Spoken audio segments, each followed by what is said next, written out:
Well, hey, everybody. Good Wednesday evening to you. It is good to see you. It is good to be seen by you.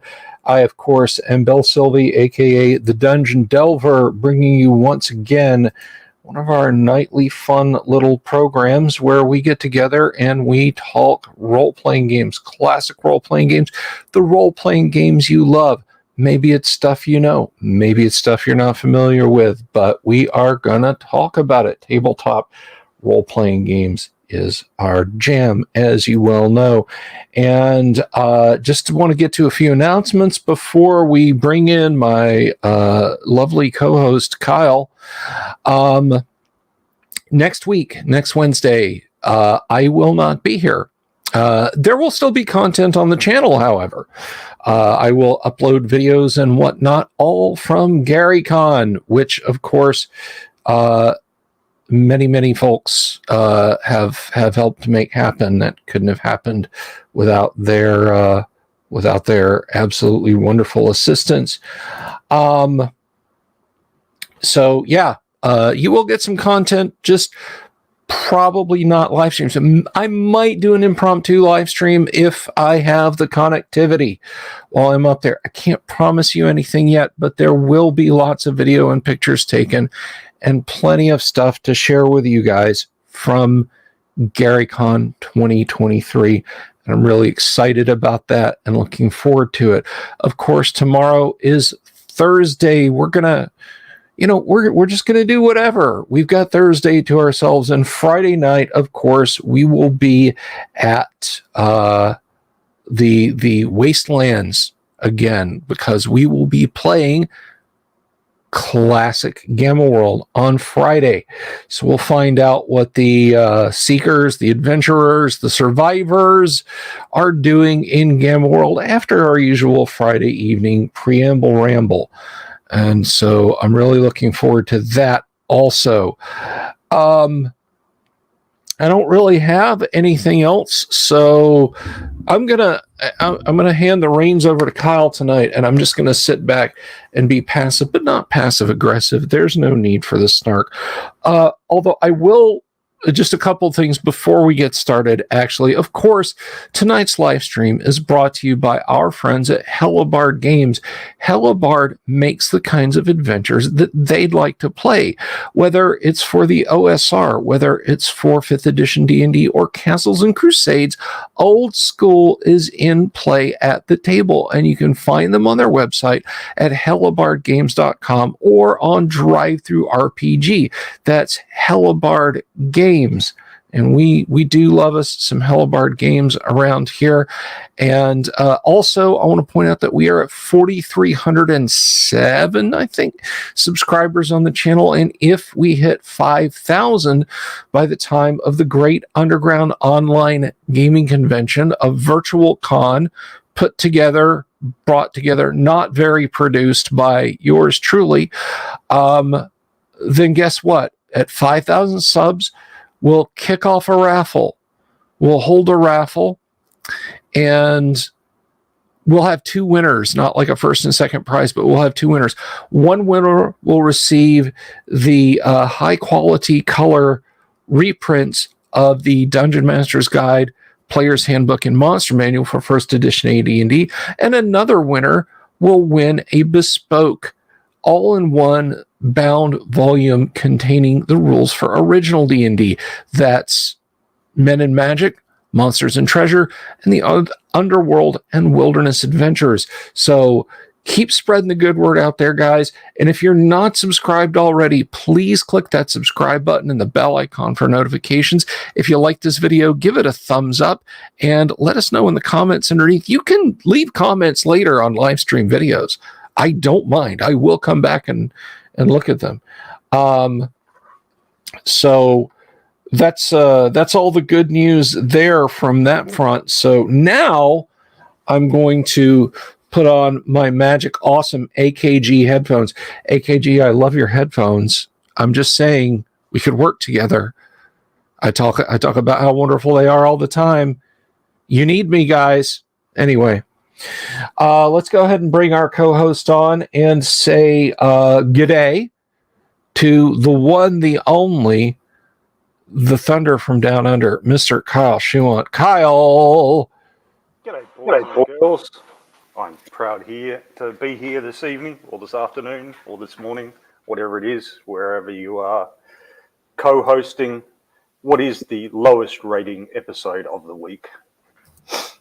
Consistently. Thanks to my presence.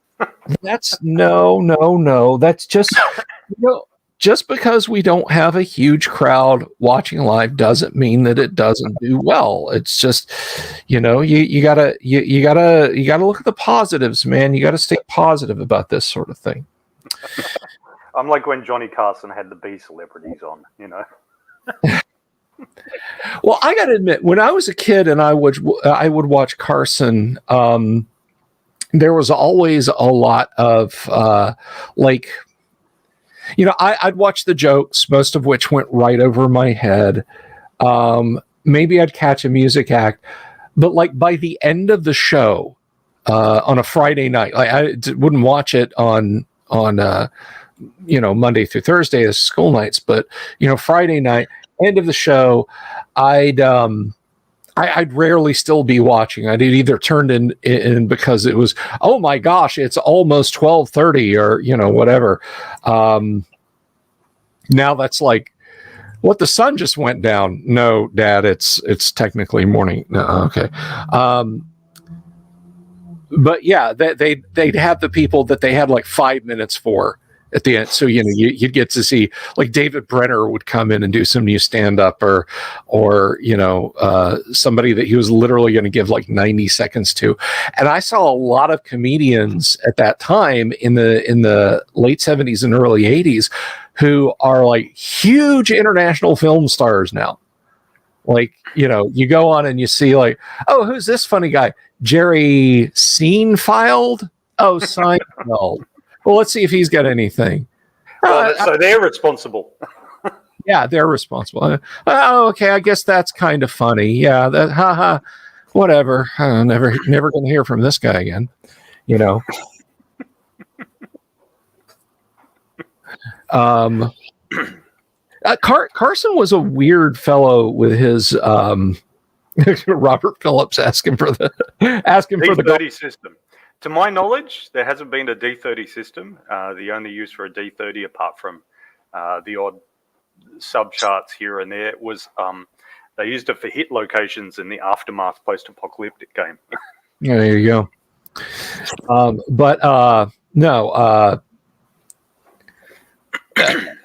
But Carson was very, very idiosyncratic about his set. And he was taking a vacation, like a week's vacation or something. Had a bunch of guest hosts on, and I don't remember who the guest host was. But as a gag, like he was just bombing, like some scientist was the mid guest, and it just wasn't working. It was trying to get the guy to tell a joke, and the gags just weren't working. So he gets up and flips Carson's desk upside down and acts like he's rowing a canoe. He sits in the middle of the desk as it's flipped upside down.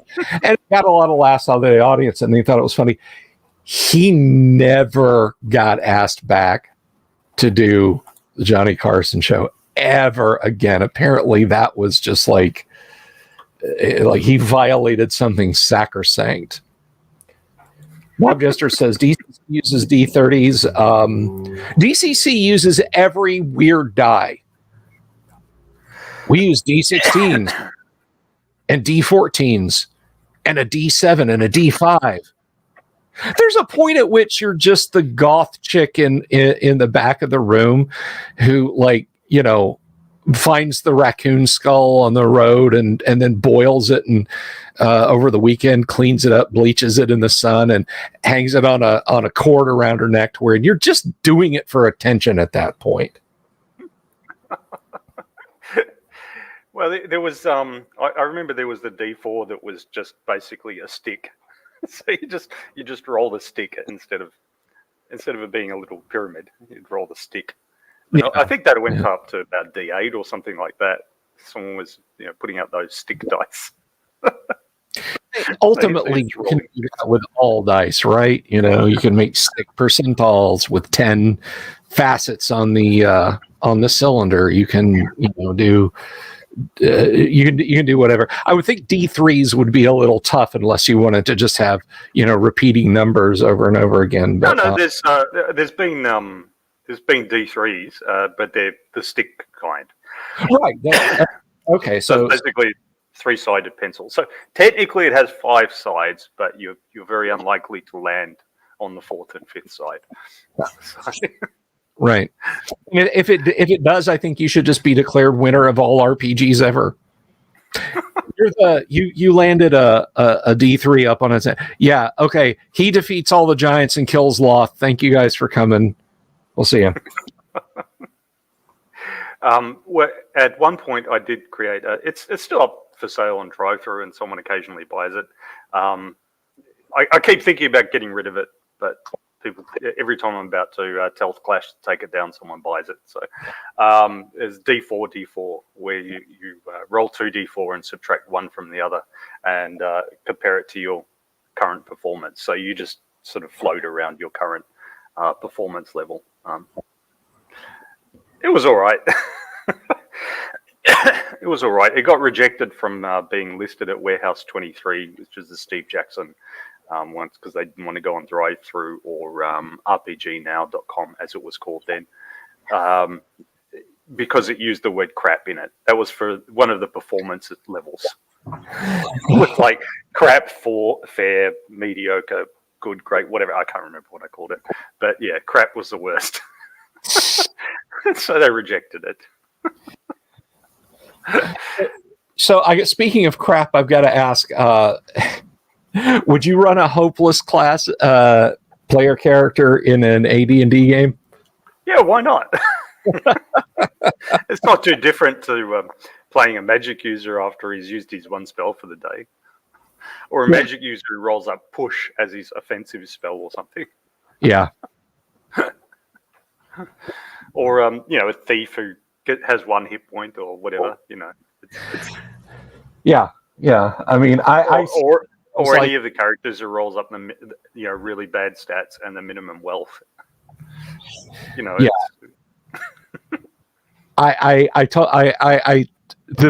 When I saw it, even before I started saying, I'm like, Kyle's going to say, "Well, there's nothing wrong with this class." Right. Well, it's no worse than what you can get normally in AD&D. If you just let the dice fall where they may, Now, if you're insane power gaming munchkin type and you just start them at max hit points or have 4d6 drop lowest or something like that, then obviously it's different. But if you do 3d6 down the line and roll for starting wealth, roll for starting hit points and everything, then you can start with a pretty crap character. Yeah. But as is the way of such things, they tend to be the ones that survive. Because you play them cautiously and sensibly. Because when you've got, say, 4 hit points, you have this illusion that you can actually survive a combat. But of course you can't, because 1 hit and you're down. Right. But when you have 1 hit point, you have no such illusions. You know that whatever happens, you're going down.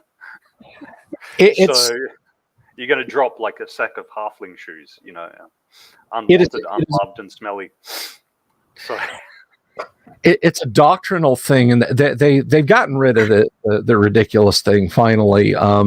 It's funny. So many nations operate light armored vehicles like 6x or 8x, but they mount like a full main battle tank cannon in a turret, and they've done so successfully. Like the French, I think it's the ERC 10 or something like that, or maybe it's AMX 10. I can't remember, but it's got a 105 millimeter gun at the time it was produced. It's not the NATO L7, but at the time it was produced, it could have punched through anything the Soviets had in their inventory.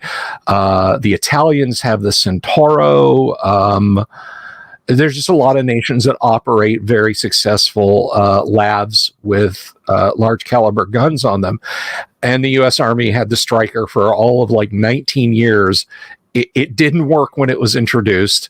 And they're finally getting rid of it because it didn't work with even improvements. But doctrinally, this was a problem. Like in Op4 units would eat Striker mobile gun system units for breakfast because the Striker drivers had the whole "we've got 4 hit points, we can take this ogre" mentality.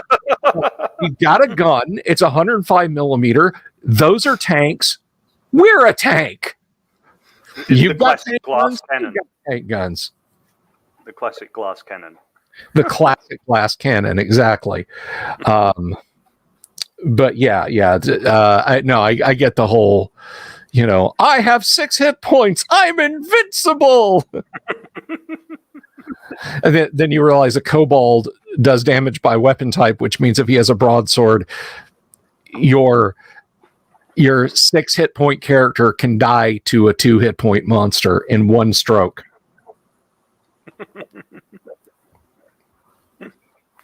Yep, very much so. Now, in this, you choose like everyone's equally fragile, basically, unless you put on body armor. And as for firearms, more powerful firearms only matter in as much as they're more likely to get through your armor. Yes. So I think it might be time, if we've finished our preamble, it might be time to start our read through. What do you think? That sounds like a lot of fun. Luther has a theory that Kyle's computer camera is upside down, so we see him correctly. It's right side up, but he has a special device to make the photons go the correct way. I can mirror it, and then you see that it's written in another language. Yes. But I can't invert it, strangely. Yeah. We have to tell StreamYard that it's just not good enough. We need to be able to invert it and, introduce disco colors or something. The second time I had Paul Stormberg on, I don't know what this is, a Macintosh thing. I don't know what was going on, but his webcam would not play nicely with StreamYard, and consequently it was upside down. His fix literally was to just turn his laptop upside down, or his iPad, or whatever it was, so we could see him in the proper fashion. It was funny. But anyway, so let's bring Sappy in, and I'll bring up the rules. Okay, you do that. Now, I have already, for our audience sake, created a conflict character, so we're going to let newbie in the sense of newer than me. We'll say that because I'm no conflict expert, but we'll let Safi make up her character first. You with us, Safi? Hello. Yep. Hello. Hello. All right. So she doesn't have the rules at the moment, but I told her that doesn't matter because we have them here, and they're fairly simple.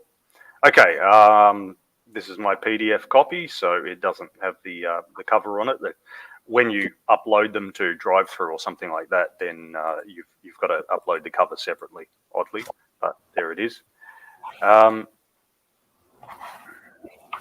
So my philosophy in creating this game is, I just thought, what would a game be like with realistic wounding mechanics and realistic 2-hit rolls? So, for example, in pretty consistently in police shootouts around the world, most of the shootouts happen at ranges of less than 6 meters, and only 1 in 6 rounds hit. And this drops to 1 in 12 rounds if the offender is firing back at the police officer. So basically, a revolver is good enough for dealing with an offender who doesn't have a firearm themselves, but you want a automatic with like 12 rounds in it or something. If you've got an offender who has their own, you don't need to carry a dozen magazines and all the rest. But yeah, surprisingly few rounds hit. And then I looked at the the odds. So there was a guy who wrote an article called "Hitting Them Where It Hurts," and he looked at the people surviving wounds from various conflicts over the decades and how much difference body armor made. And so, yeah, body armor does reduce the chances of it being a lethal hit, but you do tend to still get badly hurt. Helmets make a difference for fragmentation, but they don't make any difference for rifle rounds and things like that. So I just sort of put all that into a chart, and my original thought. So the original article that I read suggested how you could take those sort of mechanics and stick them into a game like GURPS. And I looked at how I could put it into a game like Traveller or something like that.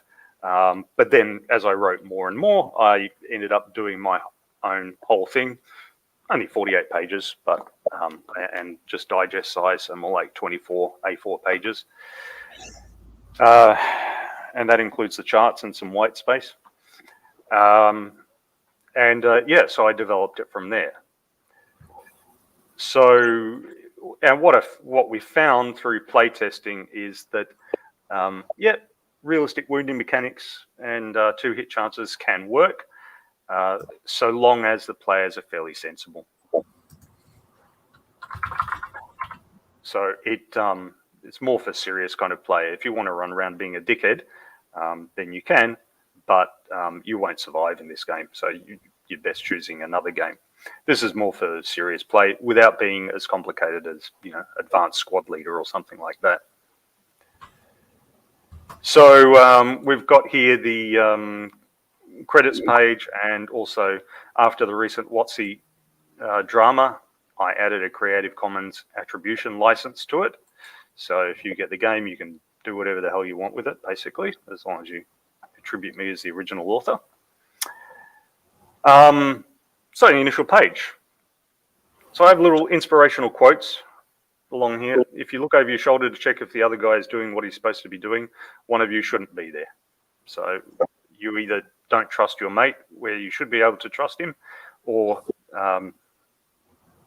in which case you've got a problem, or he's not trustworthy, in which case you've both got a problem. All you need to play is dice, paper, pencils, and the rule, and so on. So then I go over the different different campaign types. There's training, so that's not strictly speaking a campaign type, but it is included to note that sensible players will want to take their adventurers through training so they can practice working together and feel for the combat system. So yeah, the idea is that you get to die a couple of times before your character actually dies. And you get to practice. So there's police and crime work, counterinsurgency, conventional conflicts like state versus state, anarchy, small group versus small group. So a place like Somalia or Afghanistan before we invaded, and then terrorism. And nothing in the rules says that you have to play the good guys, whatever you consider to be the good guys. You could be a terrorist or a criminal if you want. There's no alignment in this system. That's entirely up to you. I just don't go into terrorism and crime in the rules for obvious reasons. Okay, so creating an adventurer. Establishing nationality, name, ethnicity, and gender. Generally, those are randomly generated.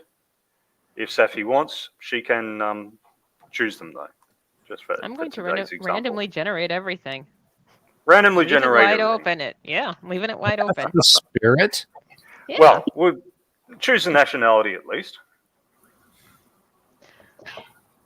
I think I'll choose because you can always go and work nationality for someone else. after it's randomly generated, because that might dictate. All right. And you can see how many millions of bookmarks I've got here. No. I've decided I'm going to be Irish because it's almost St. Patrick's Day. So.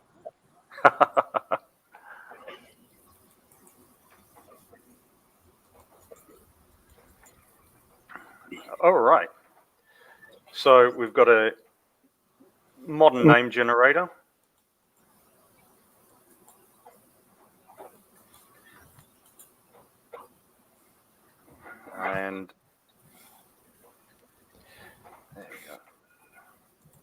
remove that one. Where's it? Present. Hang on, share screen. There we go.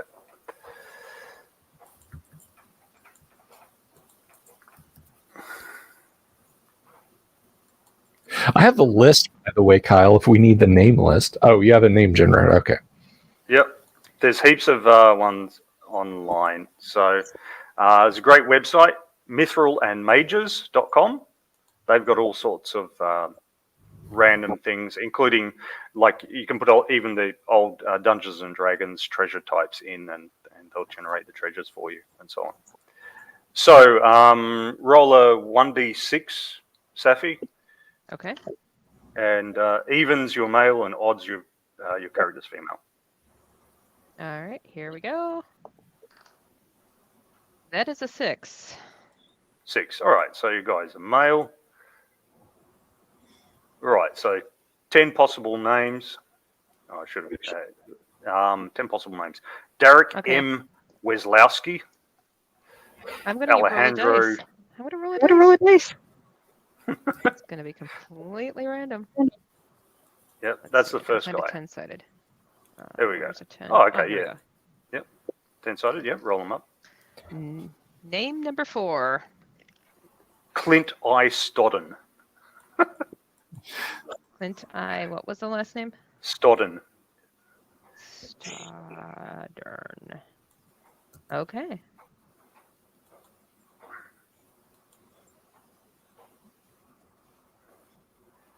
Right, and what we also have, where are we? Oh, I just closed it. What we also have is, so you know how there's those artificial faces that have been generated nowadays.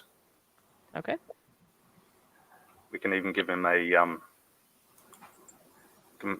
random face. Sure. As well. So it's just called generated.photos. This website. See if he's old and grizzled, or young and buff, or just outright scary. Well, they usually end up around about 30. Okay, these are all women. Here we go. Why can't I? All right. So, yeah, lots of, this is people, here we go, fly. So, yeah, this is a great thing, generated.photos. And you can choose them front facing, left facing, right facing. You can choose their gender, young adult, adult child, elderly or infant. You can choose their ethnicity, white, black, Latino, Asian. Their eye color, their hair length, and then they could just have a neutral expression or happiness. They don't have other expressions like being angry or sad or whatever. Yeah, choose a guy.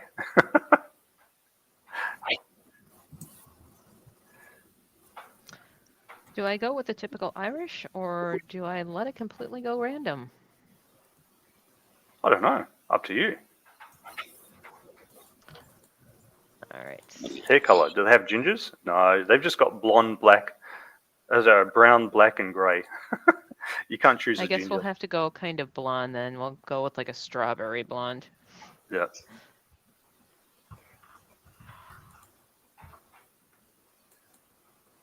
That's odd. They don't have the they must not have all the things selected just yet. See, this guy's blonde, but he's sort of got a gaping expression. He looks a bit retarded. I don't think we want him. Let's load up some more. Make him a little tough. Oh, I gotta put my reading glasses on because I'm on my phone. So Yeah, it's see, that guy's got a little bit of a smile. See, he's got that sandy hair. Will sandy hair do? Sandy hair will work.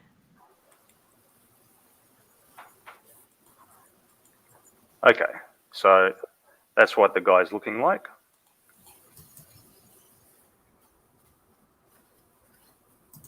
Can you change the eye color or no?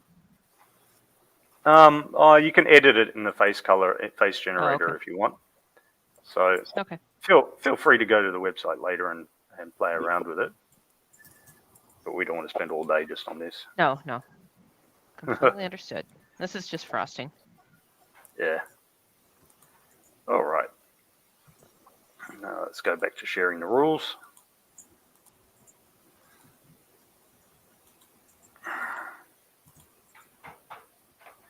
Okay.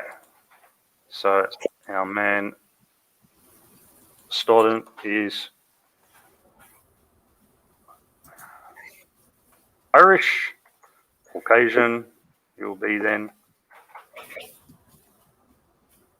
And this guy we already decided. All right, now the attributes. You'll be throwing 2d6 for them, but the attributes are rated 0 to +3. So just think about the attributes as like the bonuses in D&D. Okay. So the method is to throw 2d6 separately for each of social, health, and education. The values range from 0, 1, 2, 3. So basically they're shit, suck, good, and great. Okay, so social, health, and education. So 2d6. 2d6, yep. The first one is a 7, so that would be 7. social. So that's a +1. So he's like a work. We'll get into that. What it means in a bit. Yep, and go on. Health. We got a 6. 6. Yep. So that's 1 as well. And education. Oh, that's not a 6-sided. What the heck? And that's a 10. Wow. 10. Okay, that's a smart +2. cookie. All right. All right. So, Mr. Stodden.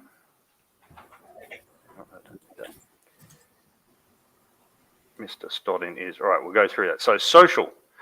He's social class 1, the wage class. Those paid by the hour and typically insecure employment. They shower after work, as opposed to the underclass who do not shower much, or the salary class who shower before work, and the upper class, somebody else pays them.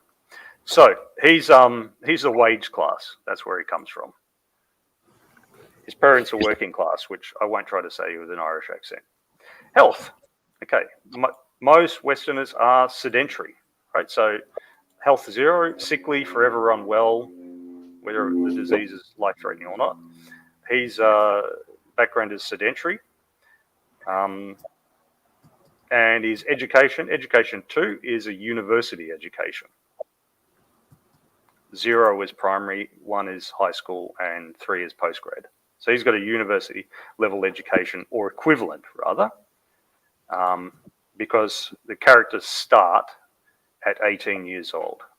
Okay, now, there's another stat called readiness. Readiness can be, which we'll go into a lot later, but can be thought of as the lubricant for the friction of combat.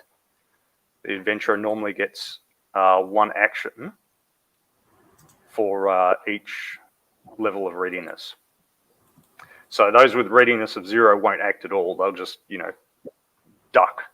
They're the ones who stand around filming with their mobile phones at a car accident rather than actually helping anyone. All right, so your readiness depends on your background, which depends on your social class. So lower social class, you're more likely to have seen someone stabbed or being punched in the head for no reason and that sort of thing. So you just get a bit more wary of life. Social class 1. Okay, so you roll a 1d6, and if you get 1 or 2, you'll have a readiness of +1. Okay. I rolled a 2. 2, okay. So Stodden's had 1 or 2 rough experiences in his past, so he's reasonably switched on to begin with. Okay. So now we go on to expertises. Now, the way the system works is that the expertise is just an arbitrary category. Expertise, for example, in firearms and it's broken up into a number of familiarities like handgun and rifle and submachine gun and that sort of thing. So what you do is when you roll up that you've got one of these, you choose a familiarity within that thing. So if you roll up that you've got firearms, you would choose whether you've got handgun or you've got rifle and so on. And then you just have +1 with handgun, but you don't, if you've chosen that, but you don't have any bonus with rifle and submachine gun and things like that. If you accumulate enough, if you accumulate 3 of them, then it just resolves into an expertise, and then you've got +3 with every single kind of firearm that's out there. You're an expert in firearms. Does that make sense? Yep. Okay, so you've, based on your background, your social class, you will have one starting familiarity. So social class 1 will have survival, sports, strength, hunting, science, or craft. A craft of some kind. So throw a 1d6. Yeah, and that's a 6. 6, a craft. So he's got a craft of some kind. So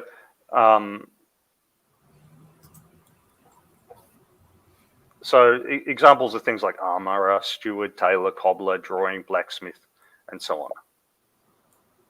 So he's got some sort of craft. Okay. Your decision, what it would be.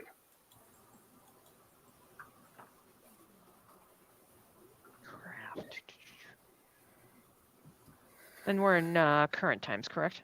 Yeah, it's modern day.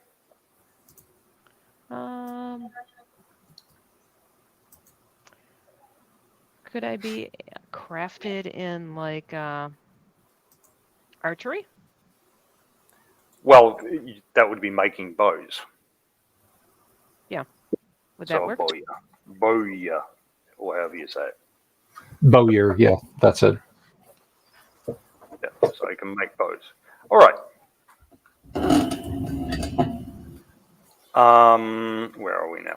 All right. So background. Now there is also starting language. Where are we?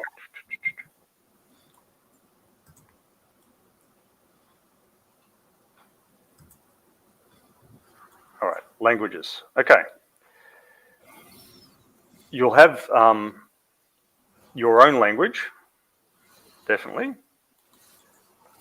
Language of English, and you'll be familiar with that conversationally. So someone with education of 0 will so there's 3 levels of language. There's conversation, there's literacy, and then there's technical, all the Latin words for things. Education 0, you just have conversation. Primary school, you finished primary school, you can speak, but you're not really literate. If you finished high school, you're now literate, you're functionally literate. You do university, you've got technical as well. You started with level 2 education, so you've got full English expertise. So you can speak in a really highfalutin sort of manner. Woohoo! Additionally, you'll have 0 to 3 additional language familiarities. You might have picked up some others. So that's 1d6 minus 3. The minimum is 0. So I just roll 1d6. Okay. I rolled a 6. Wow. 6. Okay, so you got 3 extra language familiarities. So what you could do is you could have 3 different languages at conversational level, or you could have 1 language which is conversational and literacy, and a second which is just conversational. Or you could have just a single second language, but you're fully fluent in it, as well as you speak English. I think I'll just be fluent in 3. Let's go German. Yeah. Dutch. And French. Not Gaelic? No. I mean, if I was going that extreme, I go Latin, but no. I'm going more practical. I'm thinking of the area that Ireland is in and who they have surrounding them. There was Right. this Irish comedian, I can't remember who it was, but he said that the only Gaelic he could remember was asking to go to the toilet, because if you couldn't say that, the teacher wouldn't let you go.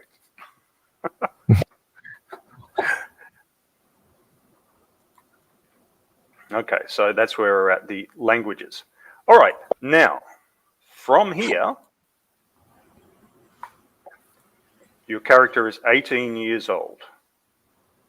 Okay, and he hasn't done anything except, as he grew up, he learned to make bows, and he obviously got in a scrap or two, or learned to duck, because he's got a bit of readiness. He's not going to panic in some sort of crisis or conflict or violence situation. But he can choose to try to enter university and or the military. Do you want to do that? I think he'll go to the military. I mean, he's Irish. Yeah, well, you can do both anyway. But okay, so the military. Now, when you do this, so it's 4-year terms, like Traveller was, but we do an achievement throw. If you fail the throw, a year is spent with you attempting to get in and not succeeding, or you get in and you drop out 3 weeks into a recruit course, and then years later you're telling people that you were in the SAS or whatever the Irish equivalent was. Or you spend the rest of the year depressed or whatever. But anyway, it occupies that year, the attempt. If you succeed, another 3 years passes, and then you get a couple of familiarities. So it's similar with university too, by the way. So you're going to go for the army, yeah? So you've got... Yep. Yeah, so the 3 options are basically tertiary, army, and police. Yeah, we'll go army. Okay, so achievement. So you need an 8+, and you get to add your health to the roll. 8+ on 2d6. Okay, so that is 7 plus 6. So 13. No, yeah, that's 13. All right, good. Yep, so you easily get in. All right, so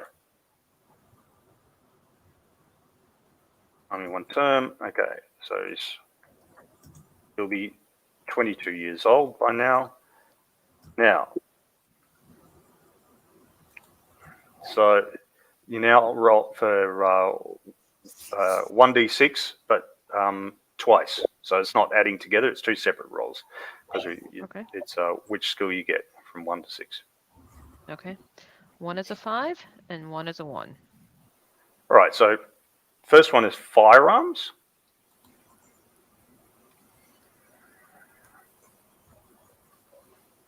Okay, and you'll choose what kind of firearms you're familiar with. The normal will just be assault rifle.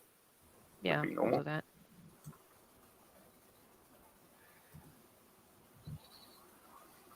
Okay, and the second one was 1, so that's endurance or strength, and you choose which one.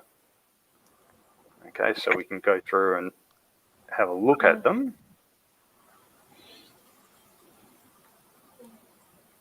Okay, so endurance, being able to keep going when others would collapse. Familiarities, hiking, running, swimming, rowing, cycling, and night shift. That's an endurance familiarity. There's also, and strength familiarities, bodybuilding, body weight stuff, strongman, odd objects, they pick up stones and stuff. Quick lifts like the snatch, clean, jerk, slow lifts like deadlifts and so on, and sprinting. I'm going to go in with endurance. Endurance, yep. And which familiarity will you choose? There's hiking, running, swimming, rowing, cycling, and night shift. Let's go with swimming. Okay.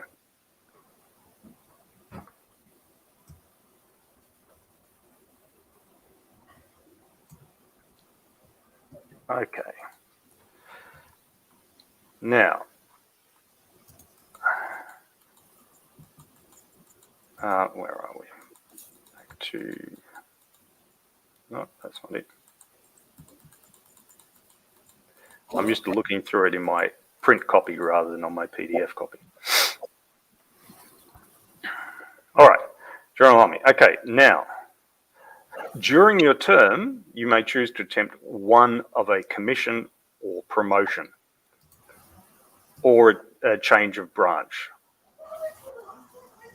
So if you get a commission or a promotion, then you will get an extra familiarity, and also getting a commission means that you go up a social class.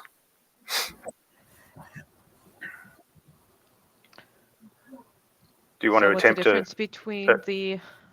So a commission is when you become like a lieutenant or a captain or something. Okay. Whereas a promotion, you just go from being a private to a corporal to a sergeant and so on. Okay. Let's go with the commission. Okay, so you need to throw 10 plus, and you get to add your social class to it. Okay. So add 1. All right. And that's 1d6 or 2d6? 2d6. Okay. 18 total. 11 plus 7. And your social class isn't 7. It's just that bonus. Plus so 1. Your social class is 1. Yeah. Okay. So 11. So yeah, you get it anyway. All right. So you achieve a commission. Okay. Now, because you got a commission, so yeah, aside from usual 2, you get 1 additional familiarity from the army branch, or you may choose a presence familiarity. Presence is things like dressing well, or being a grey man, or intimidation, that sort of thing. And in your next term, they're going to send you off to do a tertiary degree. So you just, do you want another? With an army. I'll stick with the army. Yep. Okay, do a 1d6 roll, man. And that's another 5. A 5. So you get a second firearms familiarity. Handguns, submachine gun, rocket-propelled grenade, machine gun. I'll do a handgun. Handgun, okay.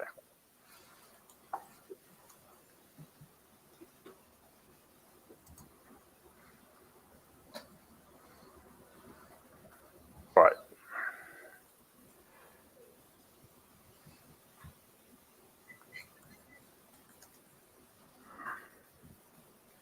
All right, so in your next turn, now, having finished your first 4 years, you get a bonus of 1 to your health, right? All that running around that the army had you do has taken your health from 1 to 2. Okay. Okay. As well, because you have a firearms familiarity, that now makes your readiness go up by 1. Okay, so your social health and education will now look like, where are we? Will now look like this. I'll just paste it in the chat. All right, so social health and education. So social class, you're still social class 1. Oh no, actually, achieving a commission, gaining a commission also grants social class +1 to a maximum of +3. All right, so you've gone from, in people's eyes, working class to middle class. Your health has gone from sedentary to active, and your readiness has gone up from 1 to 2. So just these 2 terms in the army have massively improved your prospects in life and your usefulness. Okay. Where are we? So promotion. So So your next term, they send you off to university. You can go the humanities route or the science route or the vocational route. Sorry, it'll be humanities or science for an officer. Humanities or science. I will go with science then. Okay, throw 1d6. And that's a 4. That's a 4. Okay, so you get literally science, and there's chemistry, biology, etc., etc. So you choose. Let's go biology.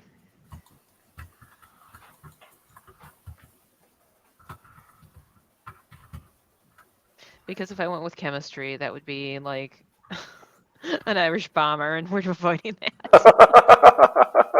Or maybe he is.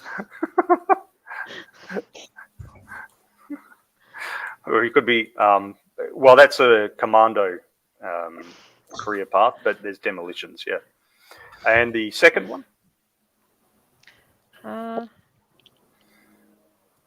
Is this another roller? Yes, a second 1d6 roll. And that's a 4. That's a 4. So science again. Let's go with chemistry after all. Okay. So chemistry and biology. Dual major.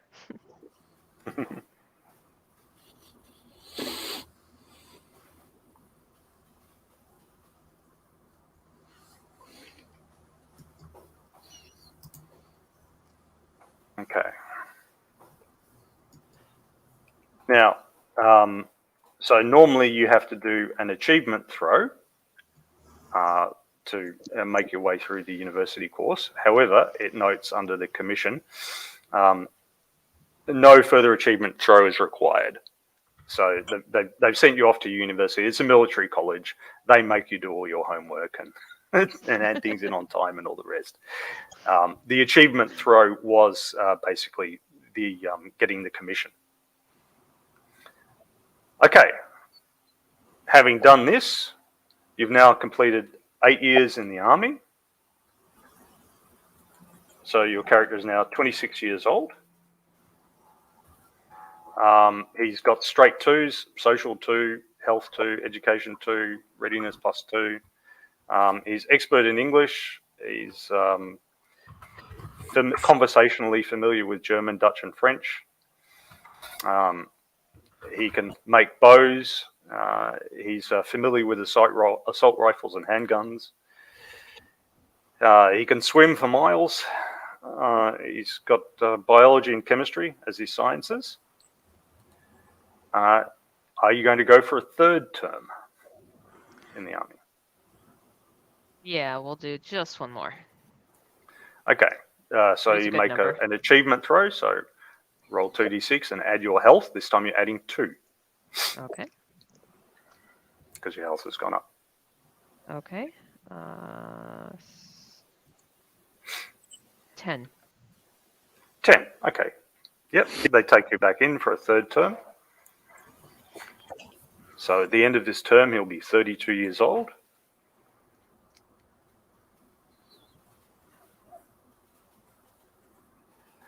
All right. So the general entry things. Now, you can, if you want, try a branch change, go for intelligence or commando, or you can continue with the general entry. You're going to say, Bill? Let's go with intelligence because we've got the biology and chemistry. We're feeling rather proud of ourselves. No, I was just going to remark that fortunately there's no cosmic ray burst, airlock failures, or killer robots awaiting you if you decide to take one more term in. But so there are Army and Police Service mishaps on an unmodified achievement throw of 2. So if you just roll 1-1. You ignore all the bonuses. The adventurer suffers a mishap and leaves army or police after 1 year and suffers loss of an attribute. So if they lose social, then they committed some act of theft, violence, or the like, leads to a bad conduct discharge. Health -1, injured in training or wounded in action. Education -1, excessive drinking or head injury, psychological trauma, or perhaps just too damn long in the infantry or on the beat. And then 6 is worst of all, roll twice more and ignoring this result hereafter. So they could get messed up by their service. And note too that, like, if their attribute is already 0, if it takes below 0, the character's taken out of play. So social goes below 0, you're in prison. Health below 0, medical discharge. Education below 0, you're now institutionalized somewhere. Nice. Now, only How half cheery. only half seriously do I ask this, Kyle. But so this is something. How would you model this? My old man was in the Air Force and would have stayed in, but his time as security on the flight line with B-47 standing 5-minute SAC alerts back in 1960, it cost him his hearing in one ear, like permanent deafness in one ear. How would we model that in conflict, or could we? Is that a little too granular? Well, there's two things that you can consider it as. So one is attempting another term always requires that achievement throw, right? Okay. You roll 8+ with a difficulty modifier of your health. You roll 8+ in your health. To get 8+, let's see, there's 12, 11, 10, 9, 8. So there's 15 chances out of 36 if your health is 0.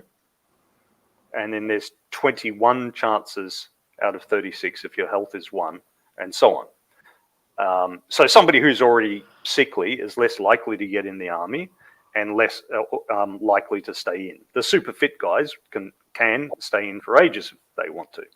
Mm-hmm. So if you say, okay, loss of hearing in one ear, you could say, is that something that disabled him for the rest of his life?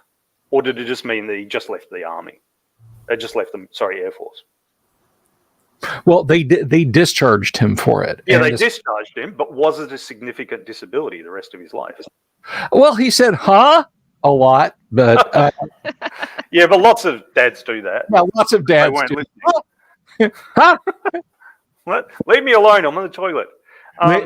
They can hear you put your fingers on the thermostat and yell at you across the house not to touch it. Yeah. So if it is something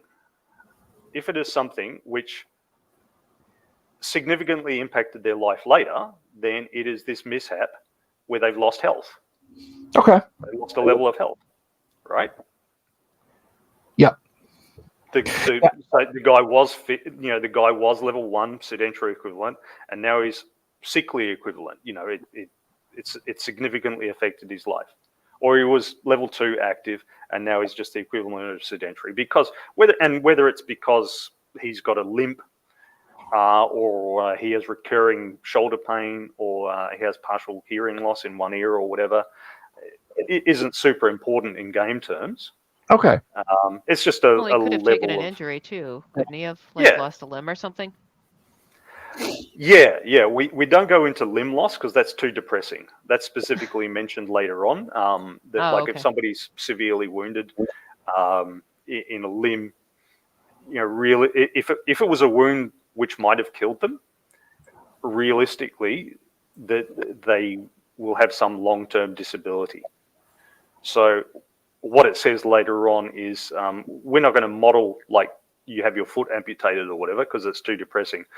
But what we can say is if you had a mortal wound that you survived because of medicine, it drops you a level of health. So it just becomes abstracted in that way. But yeah, so there's a lot of minor stuff that militaries will kick you out for, whether it be health or behavior or attitude or whatever, which it doesn't really affect you the rest of your life. That's abstracted in the achievement throw. You say, I want to sign up again. And they go, nah, not you because your hearing's bung or chewing your mouth off too much or whatever. Right. You know what I mean? But it doesn't really affect you the rest of your life. So in that respect, it doesn't affect your stats.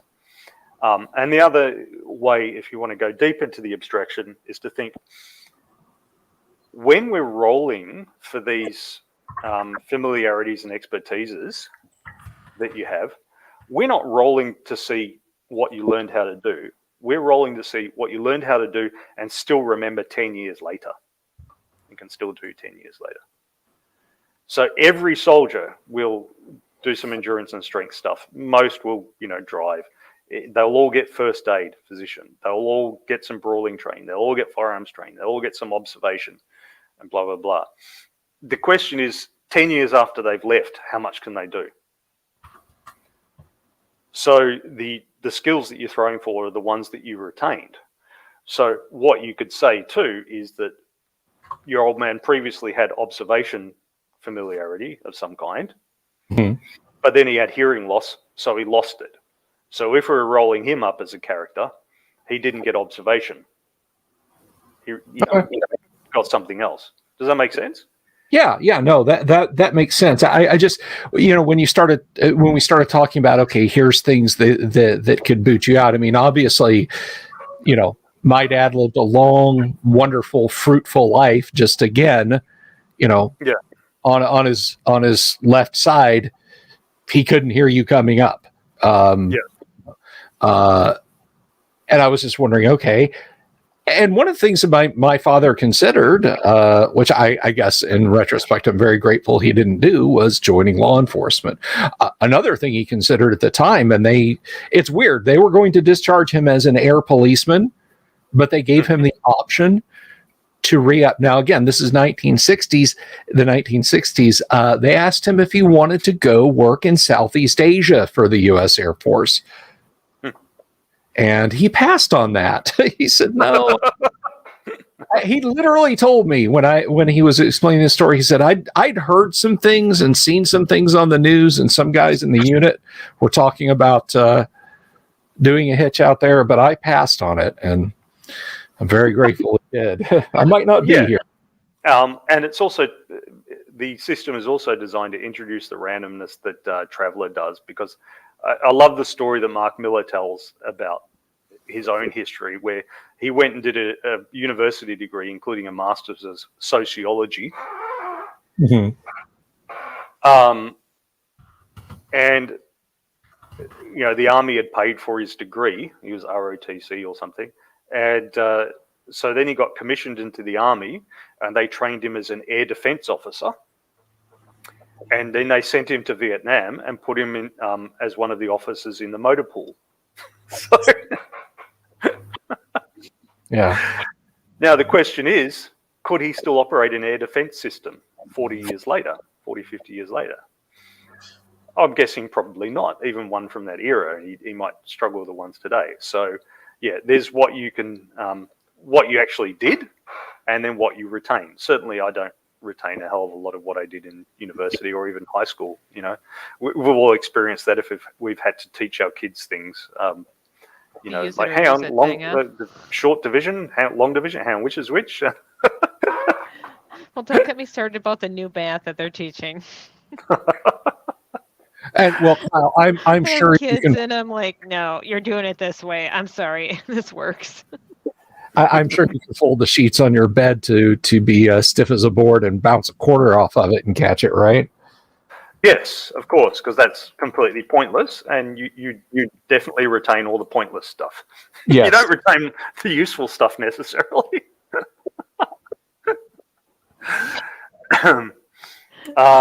It's all about level of importance to you.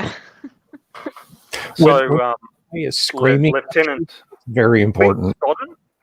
Lieutenant Clint Stodden is 32 years old now. He's done 3 terms. He's got straight 2s. His expertise in English.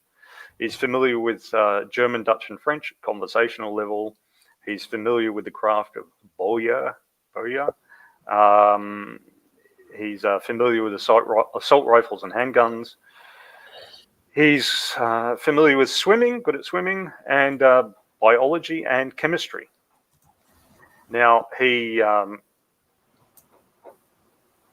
and he was looking at doing a 3rd term, I believe, because he hasn't rolled for that yet. Yeah, Yeah? we'll do a third term, and Yeah, at that's third I think term. when Hang on we'll a sec. kind Let of me check. stop. 1, 2, 3, 4, 5. We must have stopped in the middle. 1, 2, 3, 4, 5. Oh, it's because he got the commission. Yeah, so he hasn't rolled for the stuff for the third term. Okay. The general entry stuff. Okay. 1d6 and 1d6. Okay. A 3 Three. and a 5. Okay, so physician, that'll just be first aid.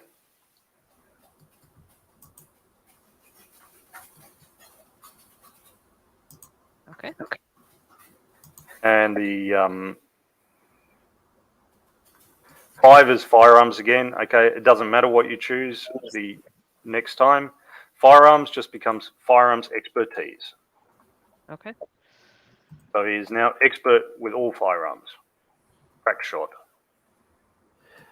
The firearms thing is not just timed down on the range, firing at targets, but the person being able to do room clearing and all that sort of stuff as well. So he's done those two. All right, so there's no fourth term you wanted? You didn't want a fourth term, did you? No, we're gonna start. Okay, At, you still 3 have to terms. roll, because if you roll 12, then You're they gonna keep me? make you stay in whether you like it or not. There's a war or something, and the old stop loss. Nice. You gotta stay. Yeah. All right. I rolled a 5. Okay. This is 2d6? Oh, well, it doesn't matter. Yes. You only rolled a Yes. 5. A 4 and a 1. Okay. All right, they let you go. What? But we just Whew. yeah. Let you go. All right. After this,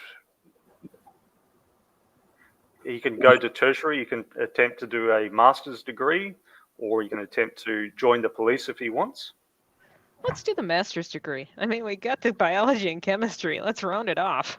Okay.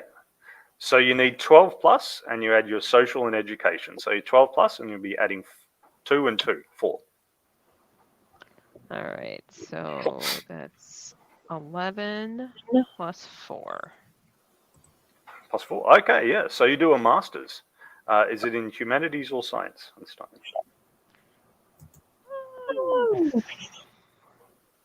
Let's go humanities. Yeah. I mean, I want to go with like sociology, so or something like that. I'm not sure Yep. which way that would fall. Yeah, that's a humanity. That's not a science. Okay, so yep. So roll 1d6 for each of them. Okay. And 1d6 for the 2 familiarities you get. 6 and a 5. 6 and a 5. All right. So you get choose. Oh, sorry. Well, 5 is speech. All right. Okay. Now with speech, there's familiarities to choose. Okay. So it's page 9. All right. All right. Speech allows for articulateness, eloquence, persuasion, taunting, presenting information in an entertaining and informative way. It includes writing. Familiarities include rhetoric, poetry, logic, teaching, prose, and debate. I'm going to go with persuasion. Persuasion is a presence one. You'll have an opportunity for that in a sec.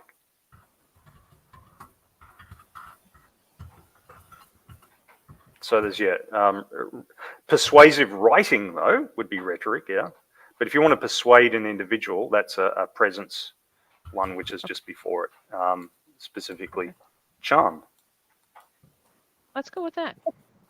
Well, so you've got 2. So you rolled Okay. 6, which means choose, which allows you to choose literally okay. anything. You could choose Okay. brawling. You join the uni wrestling team or something.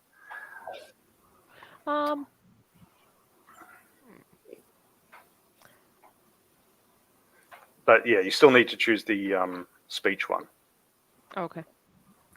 Rhetoric, poetry, logic, teaching, prose, or debate. Let's go with teaching. Teaching, okay. And you'll choose one. You want to choose presence, do you? It's the ability to stand out or be ignored. This can be used to impress a crowd, intimidate a person, or pass unnoticed in a crowded area. So you want, there's dressing well, charm, intimidation, grey man, leadership, and stage. Oh, let's go with charm. Charm. Because I've got the teaching going, so I might decide to go right. with... I thought you were just going to seduce the ladies or something. Well, I was thinking more of if I want to go into politics and that, I can charm and persuade at the same time. I got the military background going for me too, so yeah, I might want to be like a mayor of some city. You mean your character don't go honky talking? No, and I don't bedazzle either. All right. So, having completed the master's degree gives you another education level, taking you up to education 3. Oh, well, you actually got that from the degree before. Maximum is 3.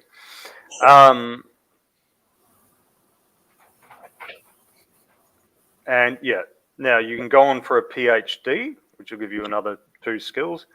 It's a bit harder to do. PhD doesn't improve education. Yours can't improve further anyway, but it does improve your social level. And I get to call myself a doctor while I'm at it, huh? Yeah, I offended my friend who's an academic by saying that a PhD doesn't improve your education, just your social standing.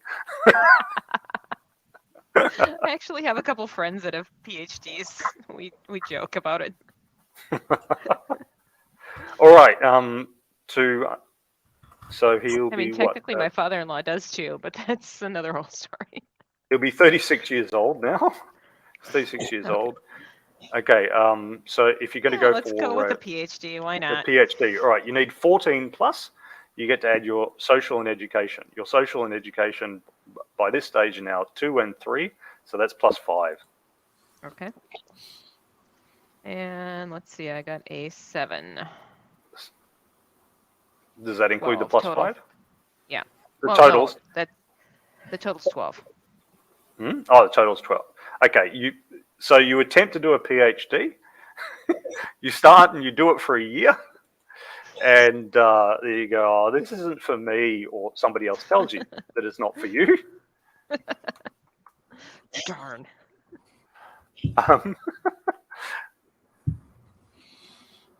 Yeah, well, I'm friends with a paramedic who had attempted a PhD in pharmacy. She's certainly intelligent enough to handle it. And I said, why'd you give up? Because she went and did a paramedic degree afterwards. So it's not like she was giving up on study, that uni was too much hassle for her. And she said, I just couldn't see an end to it. And that's what other PhDs have told me, that you never finish your PhD, you just stop one day. You decide you've had enough. Yeah. Well, I mean, by definition, it's original research, which is never going to be finished, is it? So, all right. So he's done his... You decide it's enough and you turn it in and hope it passes, I guess. So he's done his 2 terms in the army. Oh, sorry, his 3 terms in the army, 1 term of which was at a military college. He did another 4 years on top of that to get his master's, Master of Arts. And then he attempted a PhD and went, oh, yeah. So he's now 37 years old. Yep. All right. He gets one more background, one more familiarity of his choice. Everyone's got a hobby or something like that they've done. So a character could start at 18 years old and they'll have one background familiarity and one... he's going to go with archery because he makes the bows. He wants to use them. Yep. Well, that would actually be included in your firearms already. Oh, okay. All right. Well, hang on. No, sorry. Wrong category. Let me see. Combat. Bows and thrown. Bows. Yep. Okay, so.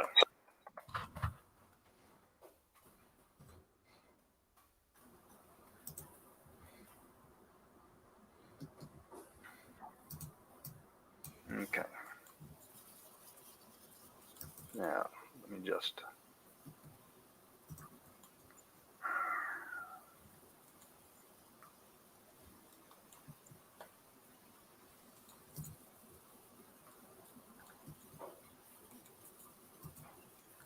Just adjusting this picture size. Why can't I wrap it? Anyway, all right. So this is, go back to, stop that screen, share the other one. I've written the guy up.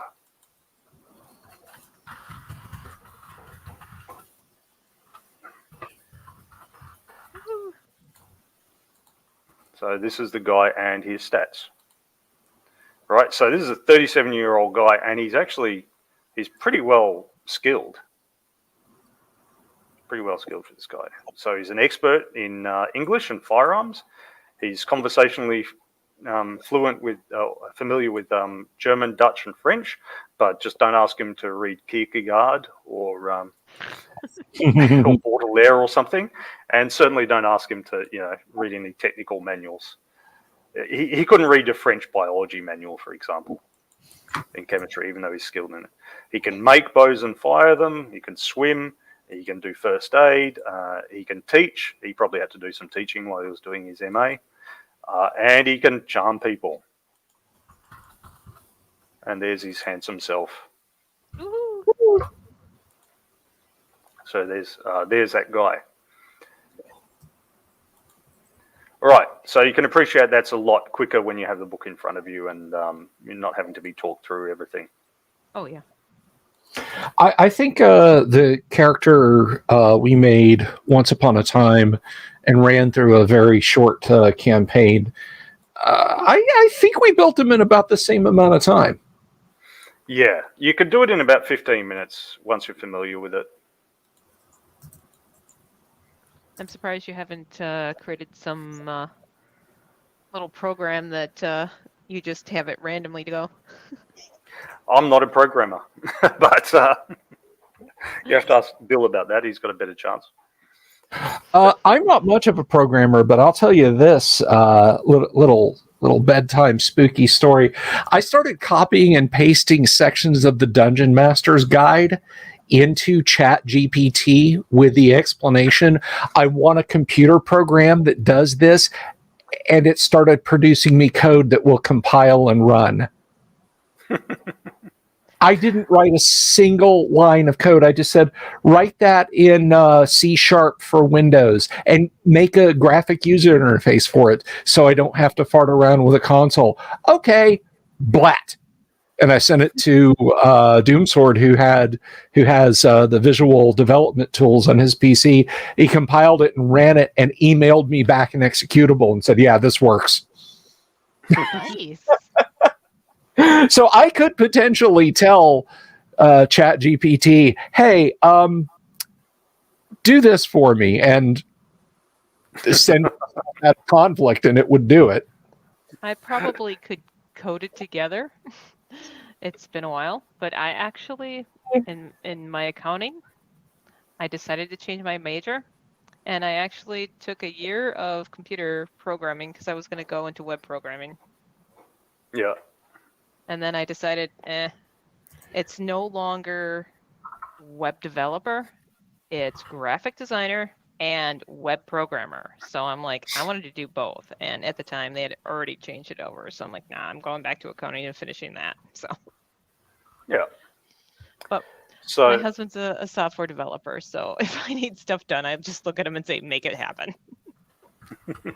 So now the rules go on to talk about, after they've talked about the expertises, they talk about performance throws and so on. So you need, basic thing is you need 10 plus to do something successfully. Now the thing about this is I'm a big believer in a generous interpretation of what people are able to do, unless it's something really specialist, like, you know, flying a jet plane. I think anyone should be able to just give it a go.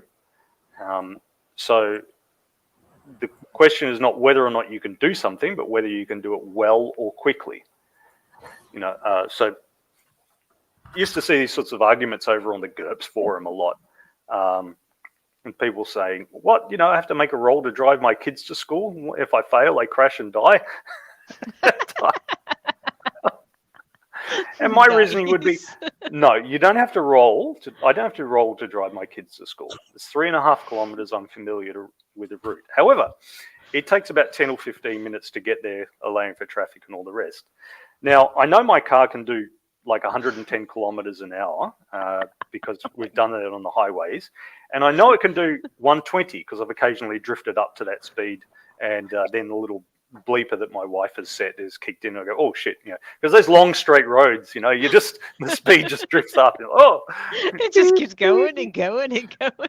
Yeah, all right, ease on. So I know I could do 120. So technically, that 3.5 kilometers I could do in under 2 minutes. So like 2 miles in under 2 minutes. For the Australian Highway Patrol, by the way, he's talking about in the video game Minecraft. I'm sure they're monitoring this right now. They're writing this information down. Yeah, we're mailing that ticket to them.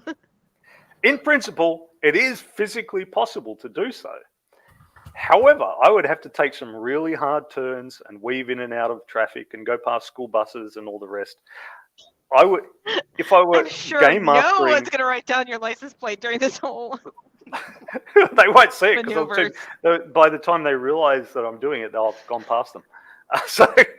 But there's plenty of traffic cameras in that anyway. They'd get me. But point is, yeah, as game master, I would say, you're driving kids to school? No worries. Do it. You do it. You want to do it in under 2 minutes? Okay, make a roll. Now we have to roll against your skill. And a failure means that it takes longer or something. So you roll to see how well and how quickly you can do it. You got stopped by a train.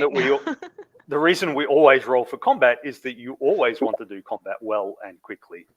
You don't want to leave that guy standing for a minute longer than you have to if he's trying to kill you. You always want to do that well. A minute? That's generous.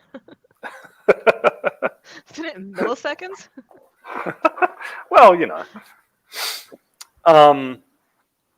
So yeah, that's my reasoning. Anyone can give something a go. So even if the familiarity isn't listed, you can still give it a go.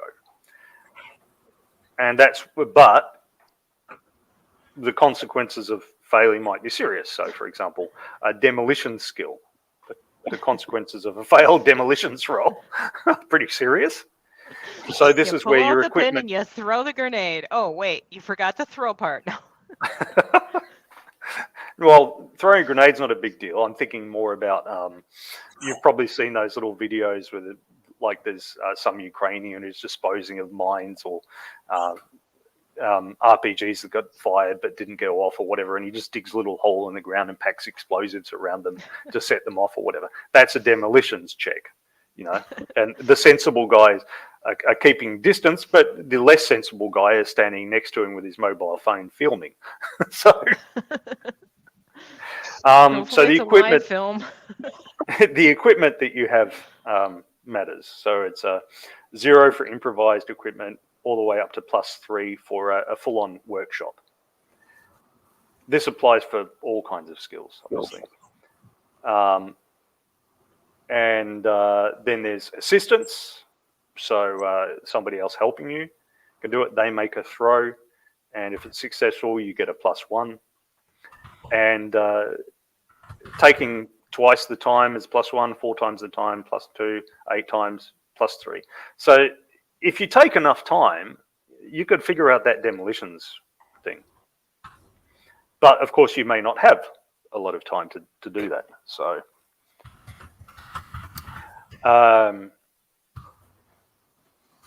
yeah. So that's how all those expertises get used. Then I have an equipment list. The charts are in the middle of the book. Which is where it will open when you put the book down on the table and you've read it. It will open nicely to there. And I should point out, for those of you, first of all, Kyle, give us the Lulu and the drive-through link for that, so I can put that up It's on in the video description. It is in the, okay, cool. It's in the video description. I wouldn't know. Somebody paved over my video description. But yeah, so go check out the video description, guys, and you can get your own copy of this. It fits very nice if you're a cargo shorts man, like all high fashion plate gamers are. It fits very nicely right there, but the print isn't so fine that you got to grab your painting glasses just to be able to read it. Well, I do, but that's on you. It's 10 point font. I find it very, very readable. And coming soon, probably sometime in 2024, the heavy vehicle and anti-tank combat section, because I know Kyle is dying for a section like that in the book. Well, yeah, readable for you, Bill. I noticed that the other day when you were doing, I think it was the D&D stream, you were the only one not wearing glasses. So you've somehow escaped the geek curse. Well, for me, it's because I do have the PDFs and I can zoom into them. But I'll say this, all kidding aside, unless I'm sitting in daylight, like by a window outside or whatever, I do need glasses. I love my AD&D books, and they are great reading and great gaming. But yeah, that font is about 50% the size that I need it to be if I wanted to read it comfortably in like my studio lights right now or whatever. That Futura 20th century MT font that Gary picked was very efficient and looked very cool when I was 14. Now, yeah, long enough to read it. RPG Grandma, big print is awesome. Yes, it is. It absolutely is. That's why I now read on my phone, because I can resize everything. And I can change the color. So depending upon what kind of lighting I'm in, I can alter it so that it makes it comfortable. Well, we're getting a big technical donation to the show. Both big as in helpful and big as in physically larger. A dear friend of mine is donating a 22-inch monitor, which will this is awful. This gateway monitor is absolute trash. It's like looking at a computer screen that has a thin layer of milk floating on top of it. It's very faded, it's very washed out. I've been dying to replace this for a long time, and it will go here. Hopefully it won't hide my beautiful face too much from you guys. But regardless of all of that nonsense, getting back to the subject at hand, yeah, get yourself a print copy of Conflict. It is eminently readable. And do what I do. Have both. Don't be a PDF RPG hoarder. Have a copy for screen time if you're DMing for a remote group, or you're one of those laptops for everything DMs, but do have a physical copy for, again, for stashing in your pocket for easy access. Yep. Okay, so just to give you an example of what the combat looks like without going into all the tactics, just simply shooting or stabbing or whatever. So imagine that your guy, Lieutenant Clint Stodden, is fighting somebody. Choose a weapon, any weapon, apart from a nuclear bomb or something. Choose a weapon, any assault weapon. Rifle. My first one. All right, your FNFAL assault rifle. The Irish are a bit behind. They're still using that, as last I heard. Plus, it was the one used in the great movie Siege of Judoville, where there was, if you haven't seen that, you should see it. I think it's still on Netflix. There was an Irish unit that was besieged during a UN peacekeeping mission in the Congo in the early 1960s, and they fought off a much superior force until they ran out of food and ammunition and had to surrender to them. And they were freed with a big deal about a month later, and then they were sent straight back into combat. And the poor guys were never acknowledged, as happens with these sorts of things. But yeah, they use the F and FAL as very effective. All right, you are shooting at an insurgent on a hill who is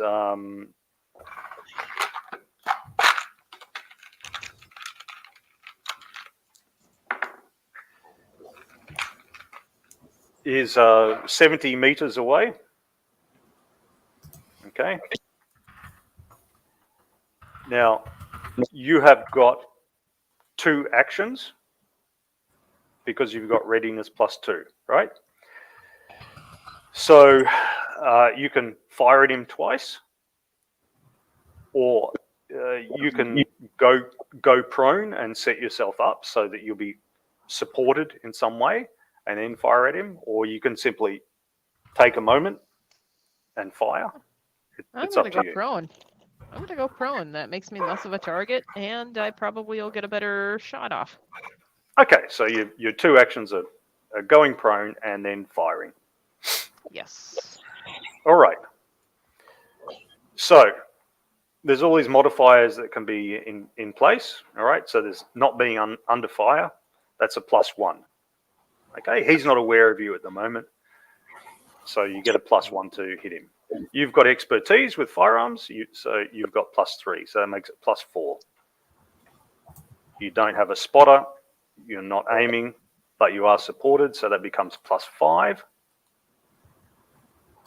Okay, there's other modifiers like if you're firing your assault rifle one-handed and stuff, which you're not. Nope. The visibility is clear and bright.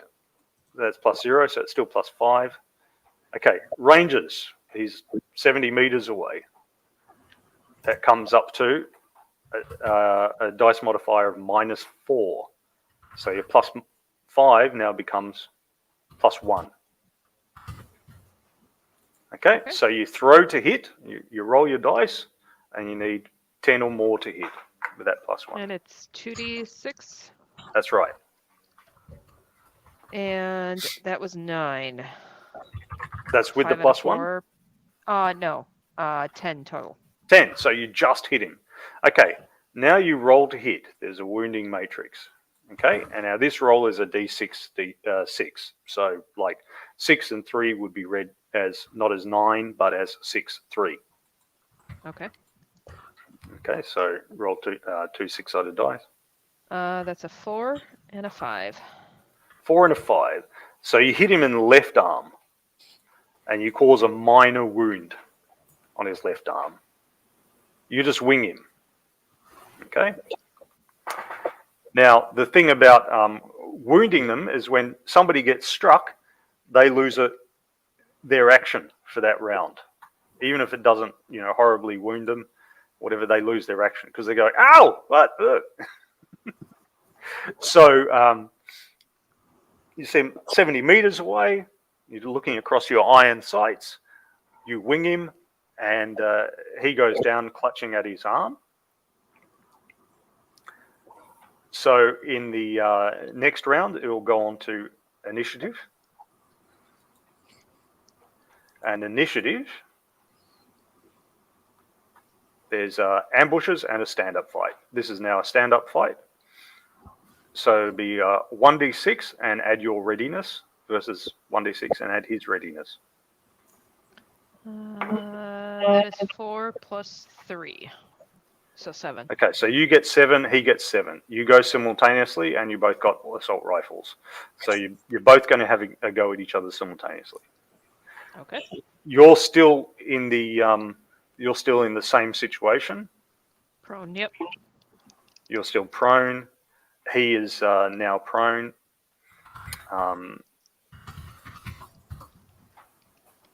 Yeah, being prone doesn't change the person's chances of getting hit. Cover doesn't change their chances of getting hit. What it does is that you ignore some results. So, for example, if somebody has poked their head out over a parapet, and if you roll a right arm shot, then the right arm shot just doesn't happen. It just goes boom onto the brickwork or whatever instead. If you get a head shot, then that's it, he's done. Okay. Likewise, if the person's prone and facing you, you can't really shoot them in the leg.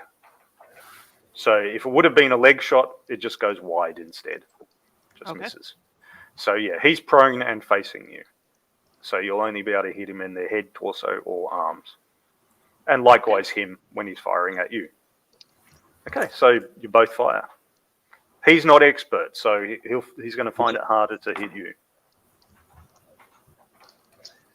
He shoots at you and he misses. Okay. Sucks to be him. Yeah, so make your roll. 2d6 plus 1. That's 8. 8. Okay, so you miss him. You miss him in this round. Okay. Next round, so initiative once again. Okay. 1d6 plus your readiness. He's only got a readiness of plus 1. Okay. 13. You can see he's not like acting really rapidly or anything. So yeah, you go first. And okay, so 8 plus my readiness, right? Or no, it's plus 1, so that is 9. It's plus 1. Yeah.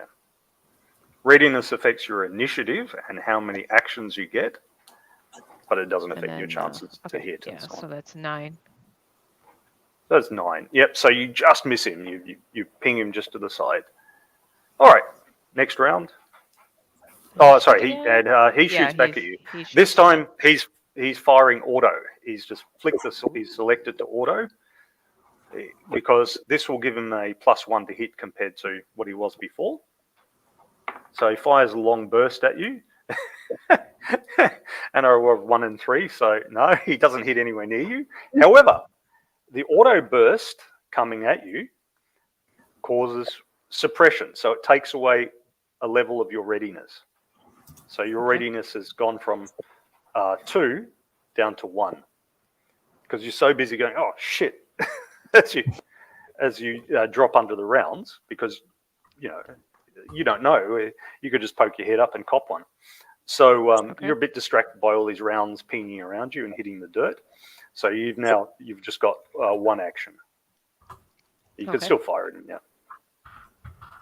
Sorry, I should have allowed you two lots of firing at him before because you've got 2 readiness. Oh, okay.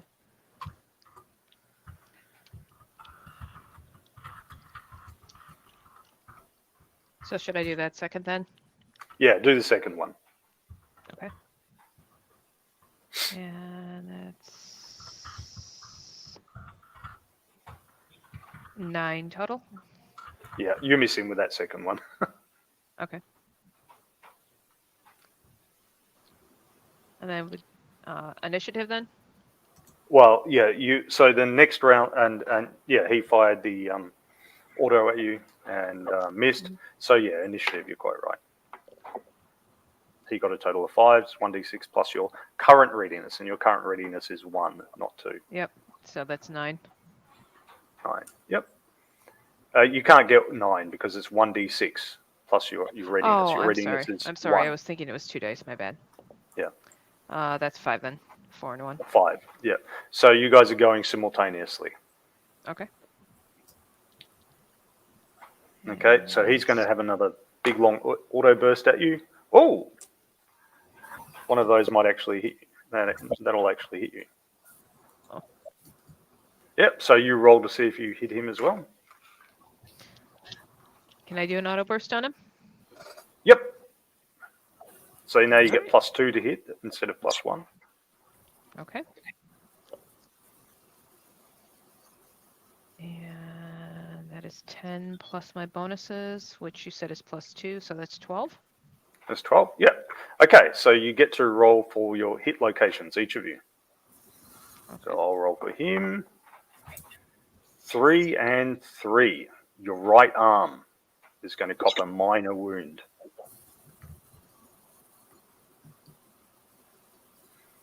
Okay. And you strike him, so a d6 and a d6. 4 and a 2. A 4 and a 2. So his left arm is going to cop a minor wound. So he's hitting each other in the arms. All right. So he's got a second minor wound in that left arm. Now, where's the wounding effects? Where are we?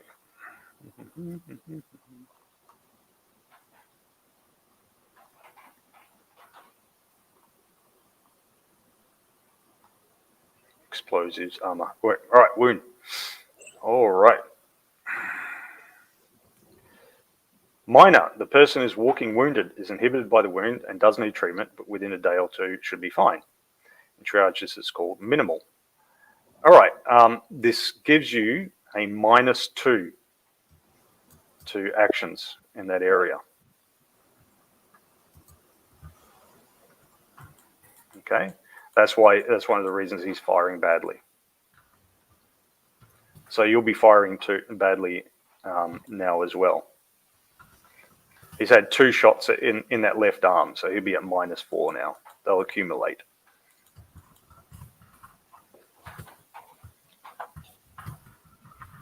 You're just shooting and wounding each other right now. Eventually, one of them will hit horribly. Or we'll run out of ammunition, whichever happens first. Well, that's you'll see that come in shortly. Okay, next round. Initiative.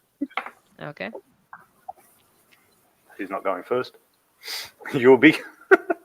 It's a single die, right? I rolled 1, so Unless you roll 1 as well. I rolled a 6. A 6, yeah. Okay, you go first. You firing auto again? Yep, I'm doing auto. Yep. And that's 9 plus 1, I guess, or did that 10, change? yeah. Yeah. Okay. Well, it's +2 actually, because you had a net +1.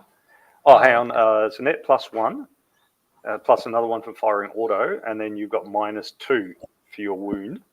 So it becomes a net 9. You just miss him. All the rounds ping around him. Is he suppressed?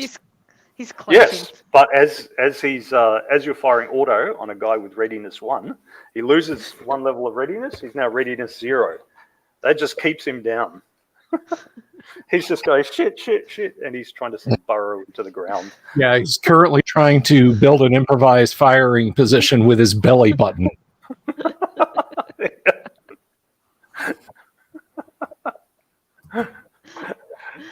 Yeah, so he's doing that. All right. So as long as you keep firing auto at him in his Yeah, general I'm direction, gonna keep firing auto. Why not? he's going to stay suppressed, and he's not firing auto at you. So you now have 2 actions. So what you can do is just walk the fire forward. You can walk towards him, and keep firing auto. I'm doing the Rambo thing. Seems pretty ruthless to my mind, but yeah. Sure, and yeah, you why can just not? keep walking forward until you either hit him or you get a stoppage. Yep, might as well. Okay. All right. So you're unencumbered, so you'll be walking 4 meters. You're 70 meters away. So in the first round, you go to 64 meters. Same chances of hitting. Okay. So you've got a net 0. Okay. That's 2 dice, right? Yeah. You need 10 plus, and you've got a net Okay. 0.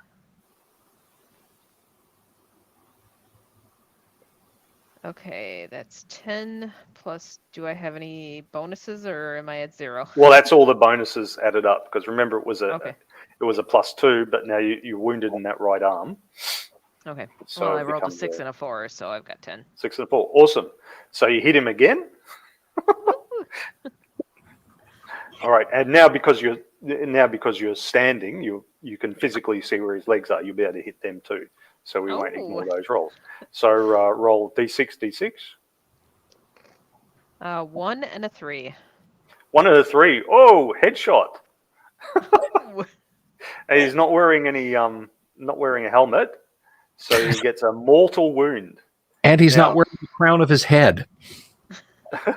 Had he been wearing a helmet, it would just be a severe wound.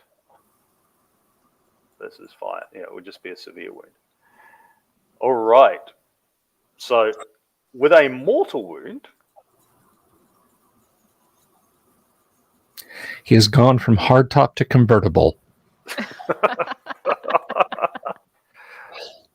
pretty much. Or soft top. Pretty much. Okay, so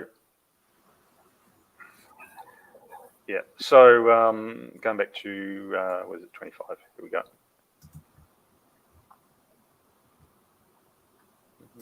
Okay, wound treatment. All right. Yeah, so he will be unconscious unless he rolls 12 plus on the dice. No, he rolled 7, so he's unconscious. Put a round in him, and untreated, Yeah. he will die in 2d6 plus his health. So he's going to die in. You don't know how long, but you do. It will be in 2 to 15 minutes if he is untreated. Oh, I'll finish him. I don't want to see him suffer. I'll just finish him. He's not suffering. He's unconscious. He's just lying there with it like a hole in the side of his head with his brain I'll just finish him. It's a mercy thing in my part. Yeah. So you finish him off. Yep. Now, you talked about running out of ammo. So what we do in this is like counting ammo is really tedious. So what we do instead is, Unlike a video game, we don't have unlimited. yeah, or not unlimited, but you just keep picking up more as you go along. Show a new magazine in. Yeah. All right.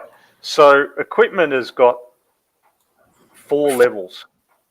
0 to 3, once again, same as all the other stats. Unusable, poor, acceptable, and new.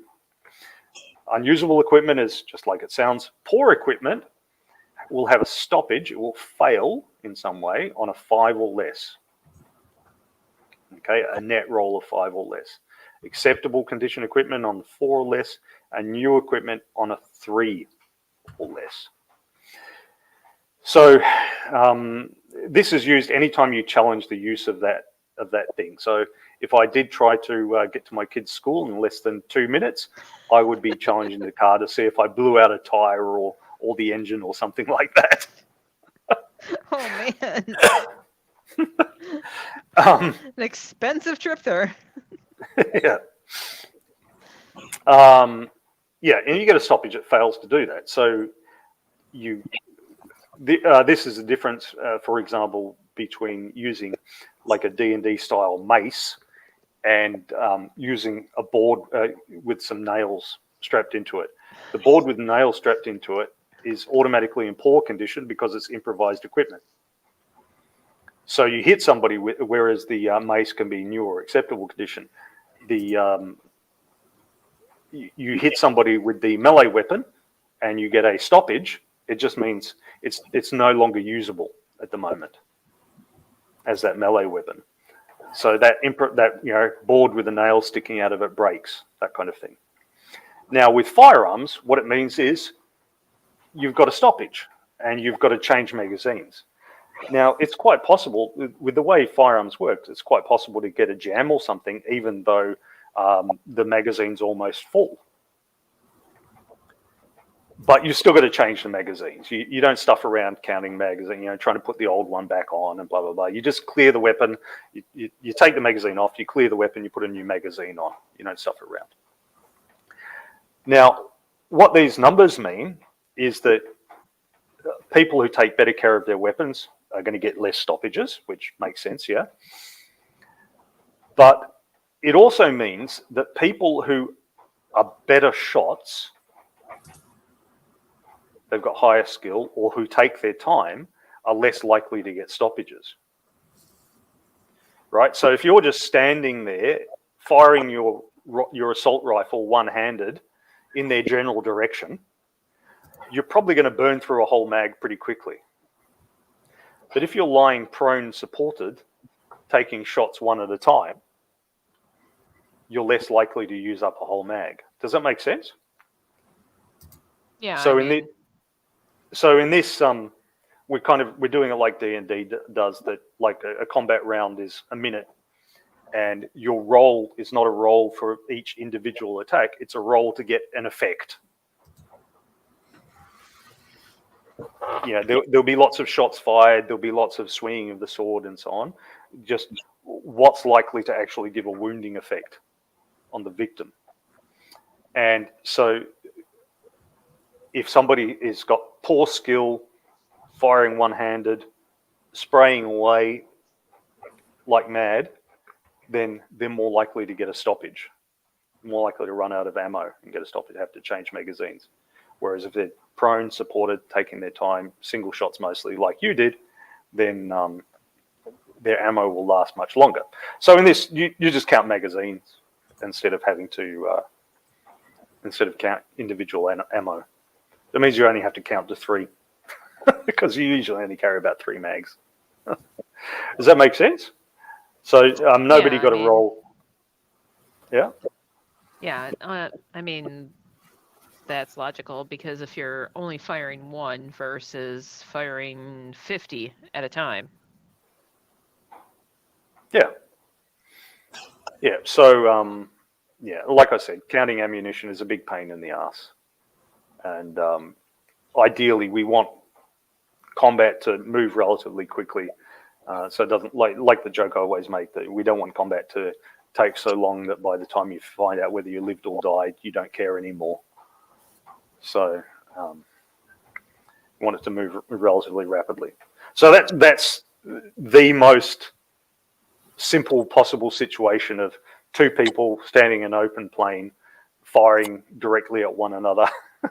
Now, no sensible person will let their character get into that situation. You'll be firing from cover, you'll be trying to ambush them, and so on, because the other kind of initiative is the surprise, where you get a number of actions without there being able to do anything at all.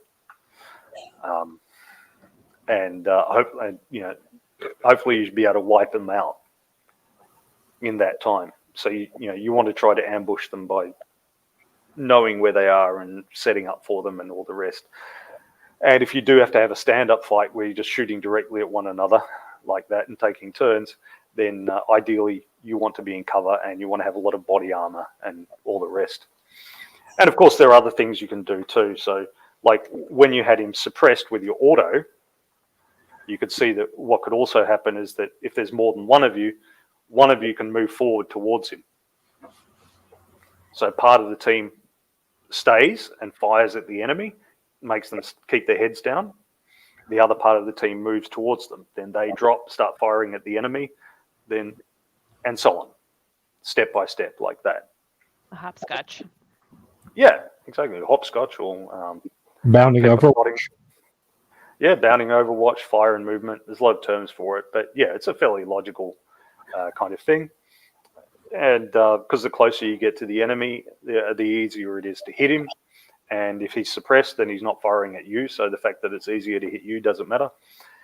The easier it is to hit him, and the more likely he is to just go, and throw up his hands and decide he'd rather be somewhere else and not bother you anymore. So yeah, that's the most simple kind of situation. But you would hope to be in a more intelligent one. But you could see that even just having a little bit more readiness and having a little bit more skill did give you that edge, because you had 2 readiness versus 1 and 3 skill versus +1. And on a 2d6, that adds up. Unless you're really unlucky, that massively improves your odds. And one thing that I can tell you, both viewers and for Safi's benefit, and of course Kyle knows this, is, man, once this game gets rolling in a firefight, it is literally like almost automated. It's scary how quickly situations can develop in this game. We played that bank robbery scenario. That kind of took my breath away, because you think of like a D&D game, or even Traveler, you kind of rush in and do some rather cinematic things, and here it can, you go from 0 to 60 just like that. Yeah. So anyway, that's all I have to say about that today. So good times. So we will be playing again. I will be out of town. And then the following week, we'll be back. And I don't know, Kyle, do you trust me to make my own character in the interim, or do you want to do that on the show? We'll just do it together at some other point. We're always talking to each other. Okay, fair enough. I'll get a character cooked up, and I'm sure we have some other folks ready to cast some lead at each other, and we'll Yes. Yeah. do that then. If you're not a member of the Discord, join the Discord, and if you'd like to join in and play, you'd be welcome to come along. We'd be glad to have you. Absolutely. And it always just a plain old read through and intro is always a bit dry. The real fun of role playing games is when you're in a group and you're bouncing ideas and silliness off each other. And, No, this one is serious. We're going serious here. Well, you could be serious, but still make We'll plenty see of. how well that works, but that's the plan. Well, you could be serious with what your character is doing, but still have lots of wisecracks in between.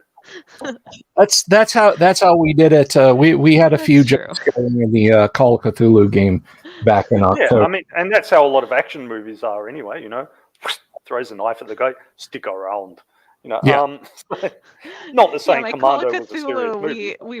we were doing tequila and beans at a bar, and it didn't end well. Oh my God. Because Madness. we had somehow got to the Pacific Midwest.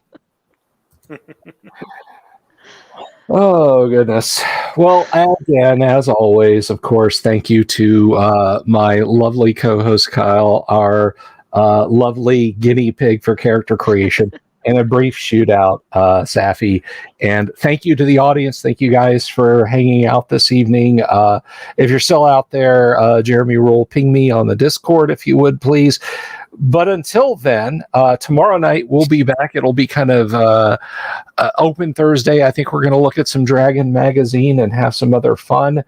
But yeah, if you haven't already, please click subscribe, click the bell icon for notifications. If you like this stream, give it a thumbs up and let us know in the comments down below.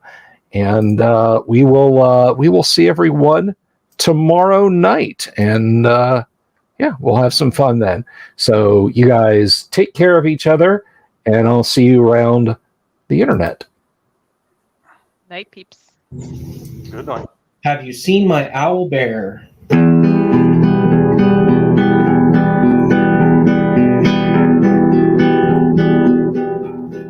Here's to all the weirdos everywhere in the woods and in the air. Have you seen my owl bear?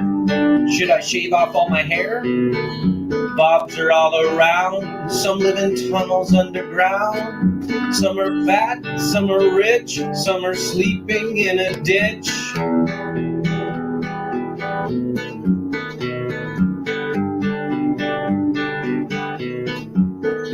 Can you ride a crooked horse without a saddle way off course? Naked as a toad, all the way to Smoky Joe's. Have you seen the little creep driving fast in his little green Jeep?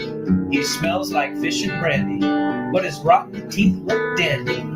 Take me to the show, I don't care if fast or slow. From action flicks to dancing dicks, just take me to the show.